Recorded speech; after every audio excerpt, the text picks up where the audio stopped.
Hey, welcome back to my YouTube channel. Today, I would like to talk about a topic which is very near and dear to me. By the way, we're making mashed potato for tonight.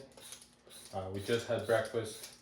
I've cooked eggs Benedict for everyone. We have 4 guests and 4 staff on this tour today. And then one is vegetarian / vegan, so I had to modify the eggs Benny a little bit, but it all worked out okay. So now I'm prepping for dinner. Anyways, one of the topics I would like to talk about today is try to share a bit of an insight to what I think the answer is to the question of how can we fix this broken industry. They say one of my all-time most memorable things that my chef has ever said to me is, they said, well, this industry is broken. We get paid too little, we get overworked, and we work when everybody is partying, and we work with sometimes when we're sick, sometimes when we're broken, sometimes we burn our hand. We still have to carry on and cook because it's our station. So, and that chef of mine just said, well, the industry is broken. What can we do, right? There's nothing we can do. It sounded like that's what the answer was. You know, we're going down and there's no way that we can solve these issues. Well, part of the quest that I have on this journey of restaurant and research, part of my final goal of mine is to, of course, show the world how to go from being a chef to opening a restaurant, but also how to solve this problem. Maybe this restaurant of the future can have can include, you know, positions that are well paid, positions that are respected, right? You know, when you say this industry is broken, it almost sounds like there's no pride, there's no incentive to be in this industry. And I guess the big question is, how do we fix it? How do we open a restaurant that, of course, benefits the customer, because you need customers to have a business, but also how do we inspire the chefs and the cooks to strive for more and to try to leave this industry in a better shape than they came in?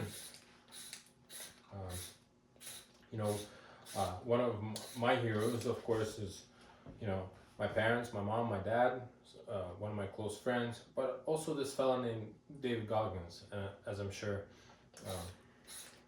a lot of you guys are familiar with. So, and one of his approaches to life is just to F and do it. You know, just get up and do it, no matter what. You don't feel like doing it, that's exactly when you feel the need to do it. So, is that the answer to the problem? You know, I don't feel like working 50 hours a week. I don't feel like scrubbing this deep fryer for $15 an hour. Well, what is the answer? Is the answer to just swallow it and to just keep going?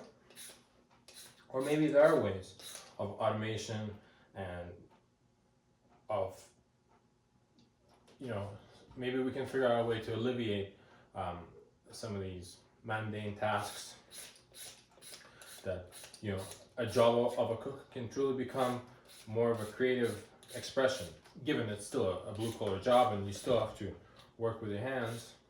And I would say it's almost required, but what could we do in this restaurant of the future that makes the value of a cook higher? I'm not sure yet, but definitely this will be a side project of mine to try to help the industry. Of course, I don't want to open just another plain restaurant, you know, just in order to make money. You know, I'm a chef here at Purcell Mountain Lodge. I'm quite happy to work here as a chef, but, you know, if we're just talking cooking, I'm quite happy just being a chef somewhere. But if we were to open a restaurant and it's all of a sudden, of course, it's not just about money. We have to make sure the work environment is better. We have to set an example as industry leaders for others to follow. And I think some of the Michelin star restaurants have figured that trick out. You know, how do you make the work environment pleasant for your workers? How do you not work them for 2 weeks straight? One of my personal experiences was as a young cook. This restaurant only had 3 chefs on any given day, maybe 4 if the head chef was in. And anytime somebody went on an extended vacation, you have 3 cooks, you have 3 stations, plus head chef. One guy goes, all of a sudden you're down to 3, and all your schedule is out of whack. So all of a sudden, when on your 2 days that extra chef would cover your station, he was gone on vacation. So you were stuck working 14 days straight, which is, of course, we got paid for it and everything, but nobody asked me. They just told me, you are working. I said, okay, I'm a young chef. I really have very little weight to push around here, and I wanted to be there, of course. So I just said yes, and I don't regret it. Those were some of the best times in my career so far.